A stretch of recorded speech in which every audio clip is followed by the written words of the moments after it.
فجر کی نماز پڑھنے کے بعد وہ قرآن کریم کی کچھ تلاوت کرتا ہے.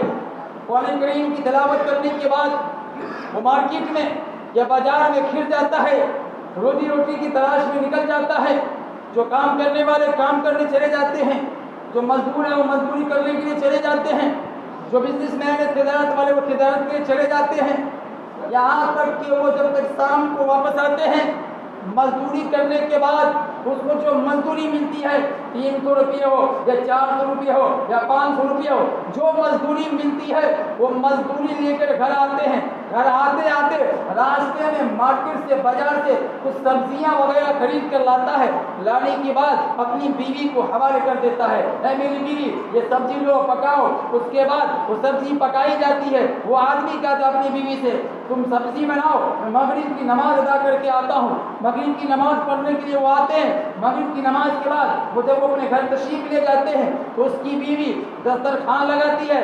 دسترخوان میں کھانے لگائے جاتے ہیں. یہ دسترخوان پر کھانے کہاں سے آئے؟ یہی وہ مزدور ہے جنہوں نے دن بھر مزدوری کی, کسب حلال کمایا. 300 روپیہ ہو یا 350 روپیہ ہو وہ کما کر لایا اور اپنی بیوی کو اپنے بچوں کو کھلا رہا ہے. اس کے بعد وہ آدمی دسترخوان پر بیٹھ جاتے ہیں, اس کی آل اولاد بھی بیٹھ جاتے ہیں, اس کی بیوی بھی بیٹھ جاتی ہے. اللہ کے نبی پاک محمد عربی صلی اللہ علیہ وسلم فرمان ہے کہ شوہر اپنی بیوی کو محبت کے ساتھ پیار کے ساتھ ایک لقمہ اپنے منہ میں بھی کھلا دیتا ہے. یہ بھی عبادت ہے.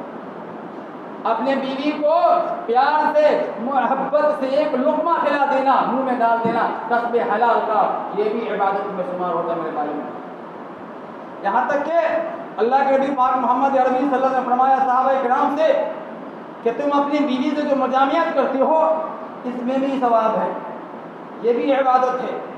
اسے صحابی نے سوال کر دیا, اللہ کے رسول صلی اللہ علیہ وسلم ہم اپنی شہوت کے لیے, اپنی لذت حاصل کرنے کے لیے, اپنے پیاس بجھانے کے لیے کرتے ہیں. تو اللہ کے نبی پاک محمد عربی صلی اللہ علیہ وسلم فرمایا اگر یہی لذتیں یہی پیاس غلط طریقے سے تم استعمال کر لو گے, زنا کاری کی طریقے سے بدکاری کر کے فحشکاری کر کے استعمال کرو گے تو تمہیں گناہ ہوگا, یہ زنا کاری میں شمار ہوگا. لیکن اگر وہی چیز کو تم حلال طریقے سے استعمال کرو گے, نکاح کر کے زوجیت میں لے آؤ گے, اس کے بعد اس کے ساتھ جو ہم بستری کرو گے یا مجامعت کرو گے تو اللہ تبارک و تعالیٰ تمہیں ثواب کو نہیں دے گا.